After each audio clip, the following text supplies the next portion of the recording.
مقبوضہ کشمیر میں 9 ماہ سے جاری کرفیو اور غاصبانہ قوانین کے نفاذ کے خلاف ایک آن لائن کانفرنس کا انعقاد کیا گیا، جس کا احوال بتا رہے ہیں مقیم احمد۔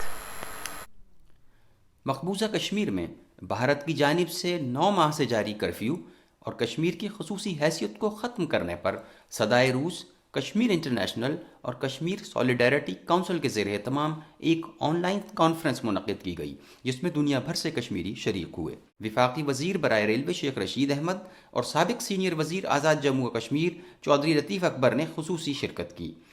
کانفرنس کی نظامت کے فرائض سید اشتیاق حمدانی نے ادا کیے۔ اپنے ابتدائی کلمات میں chairman Kashmir solidarity council Javed Rathore نے کہا کہ بھارت نے کشمیریوں پر مظالم کی سیاہ تاریخ رقم کر دی ہے۔ ایک طرف 9 ماہ سے جاری کرفیو ہے تو دوسری طرف کرونا وائرس کے مہلک وار بھی جاری ہیں۔ سید غلام نبی فائی نے اپنے خطاب میں عالمی اداروں طاقتوں کی بے حسی پر اظہار ناراضگی کرتے ہوئے کہا کہ لاکھوں کشمیری عالمی ضمیر پر دستک دے رہے ہیں اور ان کے مثبت کردار کے منتظر ہیں۔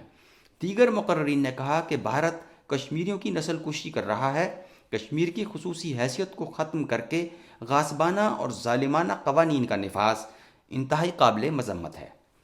کانفرنس کے شرکاء نے بھارتی مصنوعات کے عالمی سطح پر بائیکاٹ، کشمیریوں کے قتل عام کو عالمی عدالت انصاف میں لے جانے، بین الاقوامی یونیورسٹیز میں کشمیر چیئرز کے قیام اور کشمیر کے مسنگ پرسنز اور شہداء کے بچوں کی تعلیمی کفالت، مسلم ممالک میں مسئلہ کشمیر کو موبلائز کرنے کی تجاویز پیش کی گئیں، جبکہ کشمیر میں انسانی حقوق کی خلاف ورزیوں پر ایک عالمی آن لائن کانفرنس کے انعقاد پر بھی غور کیا گیا۔ مقیم احمد، چینل 5، واشنگٹن۔